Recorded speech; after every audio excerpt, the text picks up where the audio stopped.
আমার বাসায় ডাকি, ফোন করে যে আসো আমার বাসায় আসো, আমরা দুজনে গল্প করি, সময় কাটাই।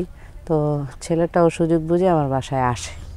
আসলে পরে দুজনে অনেক গল্প টল্প করার পরে এক পর্যায়ে দুজনে কাছাকাছি, অনেকটাই কাছাকাছি চলে আসি। তো ওর সাথে আমার শারীরিক সম্পর্কটাও হয়ে যায়। হ্যাঁ, তো আসলে ভালো লাগা ভালোবাসা থেকেই এগুলো হয়। দুজনের মন তো বেঁধে রাখা যায় না। তো শারীরিক সম্পর্কটা যেহেতু হয়ে গেছে, এখন আরও ভালো লাগতেছে ওরে আমার, যে ওর কাছে অনেকটাই শান্তি আমি পেয়েছি, যেটা আমার হাজব্যান্ডের কাছেও আসলে আমি পাই না। তো যাই হোক, এখন এইভাবে ও মাঝে মধ্যে আসে যায়। তো একদিন আমার হাজব্যান্ড হঠাৎ করে ওকে দেখে ফেলে। তো এখন আমার হাজব্যান্ড আমাকে মানে অনেক রাগারাগি করতেছে যে আমি না থাকলে তুমি এগুলাই করে বেড়াও, হ্যাঁ তোমার বাসায় কেন ও আসবে। তো আমি আসলে বোঝাতে চাইছিলাম যে এই ধরনের কিছুই না, আমাদের ভিতরে জাস্ট ফ্রেন্ড। ও পুরুষ মানুষ যতই হোক সেটা তো নেগেটিভভাবে নিবেই। ও বলতেছে না তোমার সাথে ওর কিছু একটা হয়েছে, কিছু একটা হচ্ছে, আমি বুঝতে পারতেছি, এই ধরনের অনেক গ্যাঞ্জাম করতেছে। তো আমি কি করব এখন। আমার হাজব্যান্ড এক পর্যায়ে অনেক রাগারাগি করতে করতে আমিও ওই ছেলেটার দিকে দুর্বল হয়ে যাওয়ার কারণে আমি আমার হাজব্যান্ডকে বলছি যে আমি ওকে ভালোবাসি, হ্যাঁ ওকে ভালোবাসি, তোমাকে আমার ভালো লাগে না। তখন আমার হাজব্যান্ড আরও রাগ হয়ে যায়, হ্যাঁ তুমি আমাকে ছেড়ে ওই ছেলেটাকে ভালোবাসো। আমার হাজব্যান্ড কী করলো, আমাকে এক পর্যায়ে বললো তোমাকে আমি ডিভোর্স দিয়ে দেবো, তোমার মতো মেয়েকে আমি আমার ঘরে রাখবো না, ঠিক আছে। তো এখন আমি তো বলতেছি যে ঠিক আছে তুমি আমাকে না রাখো, আমাকে ডিভোর্স দিয়ে দাও করে। এই জন্য আমরা আর কি ওই বাসাটা ভাড়া নিছি। তো এরকম 1 মাস 2 মাস 3 মাস প্রায় বছর খানিক হয়ে যাচ্ছে আমরা ওই বাসাটায় থাকতেছি। তো দেখি হঠাৎ করে ওই বাসারই নিচতলায় এক পরিবার আসে ভাড়া। তো ওই পরিবারে তাদের একটা ছেলে আছে। তো ছেলেটা অনেক সুন্দর, ওখানে ছেলেটা নাকি কলেজে পড়ালেখা করে। তো আমি প্রায় সময় বাইরে মানে যাই দোকানে, কিংবা বাইরে বাজারঘাট আর কি টুকটাক কিনতে যাই, দোকানে যাই। তো আসতে যেতে ছেলেটার সাথে আমার প্রায় সময় দেখা হয়, প্রায় সময়। তো একদিন হঠাৎ করে ও আমাকে মানে দেখে, আমিও দেখি। তো জিজ্ঞাসা করি যে তোমরা কি নতুন আসছো নিচতলায়? তো ছেলেটা বলতেছে হ্যাঁ আমরা নিচতলায় নতুন আসছি ভাড়াটিয়া। তো আপনারা কি এই বাড়িতেই থাকেন? আমি বলছি হ্যাঁ আমরা 4 তলায় থাকি। তো ছেলেটা জানি আমার দিকে একটু তাকাচ্ছে কীরকম করে, আমিও তাকাচ্ছি, ভালোই লাগতেছে, দুজনের সাথে কথা বলতেছি। তো এক পর্যায়ে ছেলেটা কিছুদিন পরে বলতেছে যে তোমার নাম্বারটা দেওয়া যাবে, তোমার সাথে আমি কথা বলতে চাই। তো আমি বললাম আচ্ছা ঠিক আছে, কারণ ছেলেটাকে তো দেখতে অনেক সুন্দর লাগে, আমারও ভালো লাগছে। আর আমার স্বামী যেহেতু সারাদিন বাসায় থাকে না, আমি একটু বোর হয়ে যাই একা একা। তো চিন্তা করলাম যে কথা বলতে দোষ কী, হ্যাঁ। তো ছেলেটাকে আমি নাম্বার দিলাম। তো ছেলেটা দেখি আমাকে প্রায় কল দেয়, মানে রাত হইলেই কল দেয়, দিনেও কল দেয়। আর রাত্রে তো বেশি একটা কথা বলতে পারি না, আমার হাজব্যান্ড যেহেতু ঘরে থাকে। তো আমি দিনের বেলায় ওর সাথে একটু বেশিই কথা বলি। তো এক পর্যায়ে ওর সাথে আমি ফেসবুকেও অ্যাড হই। ফেসবুকে অ্যাড হওয়ার পরে ফেসবুকে আমরা দুজনের সাথে চ্যাটিং করি, ঠিক আছে। যখন হাজব্যান্ড রাত্রে বাসায় থাকে তখন তো আর কথা বলতে পারি না, চ্যাটিং করি, কথা বলি। তো এক পর্যায়ে এরকম করতে করতে করতে করতে দুজনের একটা ভালো লাগা ভালোবাসা পরিণত হয়ে যায়। তো একদিন হঠাৎ করে ছেলেটা বলতেছে যে তোমাকে আমার অনেক ভালো লাগে। তো আমিও কি বলবো, মানে ভালো লাগা তো এটা মানুষের মনের থেকে হয়ে যায়। আমিও এক পর্যায়ে বললাম যে হ্যাঁ আমারও তোমাকে ভালো লাগে, তো আসো আমরা একসাথে কথা বলি, মিট করি। একদিন আমার হাজব্যান্ড কাজের জন্য বাইরে অনেক দূরে গেছে।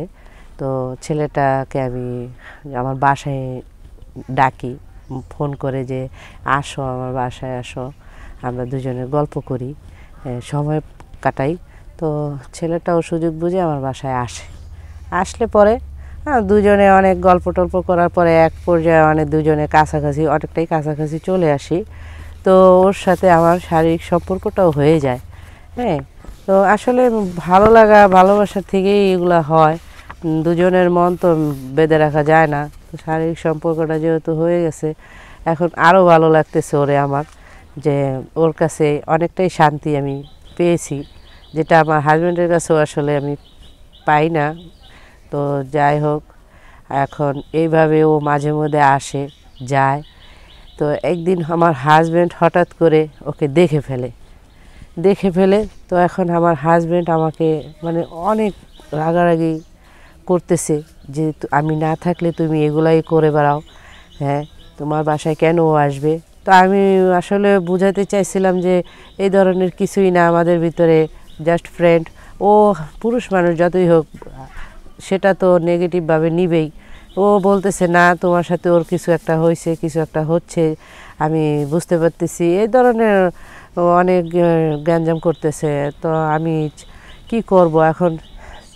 আমার হাজব্যান্ড এক পর্যায়ে অনেক রাগারাগি করতে করতে আমিও ওই ছেলেটার দিকে দুর্বল হয়ে যাওয়ার কারণে আমি আমার হাজব্যান্ডকে বলছি যে আমি ওকে ভালোবাসি, হ্যাঁ ওকে ভালোবাসি, তোমাকে আমার ভালো লাগে না।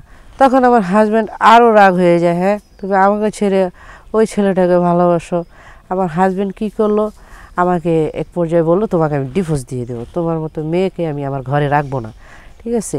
তো এখন আমি তো বলতেছি যে ঠিক আছে তুমি আমাকে না রাখো, আমাকে ডিভোর্স দিয়ে দাও, আমি ওর সাথেই সংসার করব। তখন আমার হাজব্যান্ড কী করলো, তাদের ফ্যামিলিকে জানাইয়া পরে অনেক করে আমাকে ডিভোর্স দিয়ে দিল। এখন আমি ভাবতেছি যাই হোক, ডিভোর্স তো হয়েছে, এখন আমি আমার ভালোবাসার মানুষের সাথে থাকতে পারবো ওর ঘরে, ওর সাথে। এখন আমি ওকে বলতেছি যে তুমি আমাকে এখন বিয়ে করো, আমার হাজব্যান্ড তো আমাকে ডিভোর্স দিয়ে দিছে। তো ও ছেলে বলতেছে তোমার হাজব্যান্ড ডিভোর্স দিয়ে দিছে, আমি তোমাকে কেন বিয়ে করব। হ্যাঁ তোমাকে আমার ভালো লাগছে, তোমার সাথে আমি টাইম পাস করছি, তোমার সাথে আমি একই ঘরে থাকছি, কিন্তু তার মানে এই না যে তোমাকে আমার বিয়ে করতে হবে। তুমি তো একটা ডিভোর্সি মেয়ে, তোমাকে আমি কেন বিয়ে করব। তুমি যখন তোমার হাজব্যান্ডকে রেখে আমাকে ভালোবাসতে পারছো, আমাকে রেখেও আরেকজনকে করতে পারো, সেটার গ্যারান্টি কী। তখন আমি পড়ে গেলাম একটা বিপদে, কী রে, যার জন্য আমি আমার হাজব্যান্ডের কাছে ডিভোর্সি হইলাম, আমার হাজব্যান্ডকে অবহেলা করলাম, আর সেই ছেলে আজকে আমাকে এই কথা বলে। আসলে আমি কি এতটাই বোকামি করলাম, এই ভুলটাই কি আমি করলাম, আমার কপালে কি এই ছিল। সত্যি কথা, আমি না জেনে যেই ভুলটা করছি, আমি চাই না এরকম আমার মতো ভুল আরও কোনো মেয়ে করুক। আমি চাই যার স্বামী যেমনই হোক না কেন তাকে নিয়েই খুশি থাকা, অন্য পুরুষের দিকে আকর্ষিত না হওয়া। কারণ অন্য পুরুষের সাথে আকর্ষিত হলে তাদের সংসার থাকে না, তাদের ভালোবাসা থাকে না। তারা রাস্তায় রাস্তায় মানুষের কথা শুনতে হয়।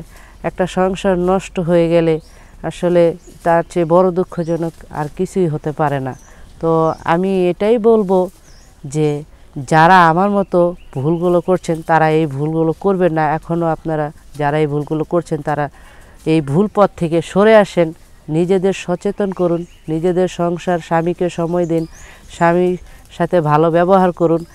আর আমি এই কথাগুলো আপনাদের সামনে আজ বলতেছি যে আমাকে দেখে আমার কথাগুলো শুনে সবাই শিখুক, জানুক, আসলে আমার মতো ভুল যেন কেউ না করে। আমার এই ভিডিও যদি কারো ভালো লাগে তাহলে আমার এই শেয়ার অপশনে গিয়ে ক্লিক করুন, আমার নাম্বার পেয়ে যাবেন। আর আমার সব কথা জেনে যদি আমাকে কেউ বিয়ে করতে চান তাহলে আমার সাথে যোগাযোগ করুন, আমি আপনাদের সাথে কথা বলবো ইনশাল্লাহ।